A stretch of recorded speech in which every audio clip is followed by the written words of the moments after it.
Hello વિદ્યાર્થી મિત્રો, આજના વિડીયો લેક્ચરમાં આપણે જોશું મૂડી એટલે શું.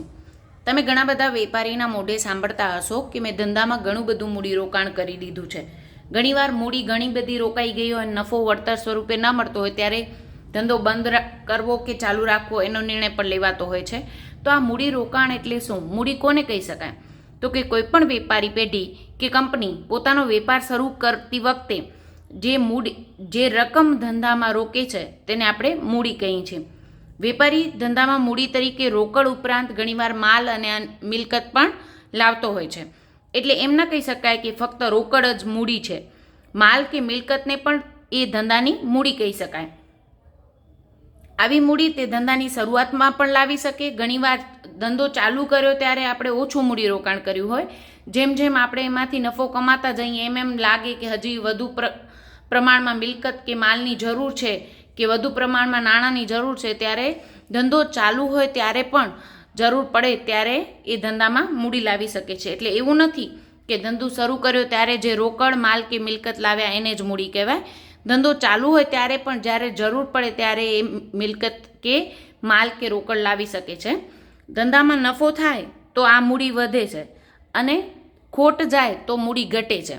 આપણે જનરલી પાકું સરવૈયું જ્યારે તમે નામામાં બનાવો છો ત્યારે મૂડીમાં નફો એડ કરવામાં આવે છે અને ખોટ જાય તો એમાંથી બાદ કરવામાં આવે છે. એવી જ રીતે ઉપાડ થાય તો પણ મૂડીમાં ઘટાડો થતો જોવા મળે છે.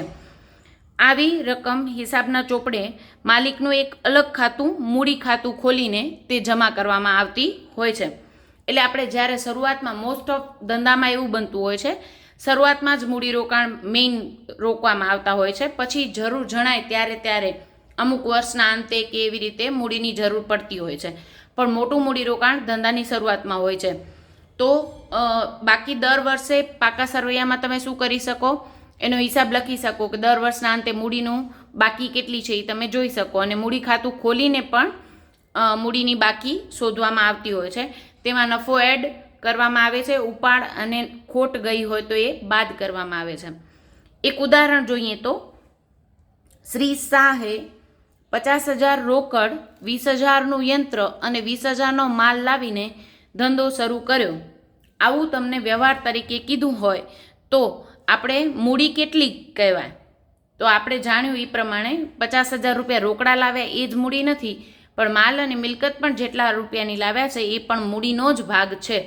એટલે 50,000ની રોકડ, 20,000નો માલ અને 20,000નું યંત્ર એમ ટોટલ 90,000 એમના મૂડી ખાતે જમા થશે. વ્યક્તિ ખાતે નહીં, પણ એમનું અલગ ખાતું માલિકના નામનું ખાતું બનાવવામાં આવતું નથી, મૂડી ખાતે જમા કરતા હોઈએ છે. મૂડી ખાતું પણ એક પ્રકારનું વ્યક્તિ ખાતાનો જ પ્રકાર છે.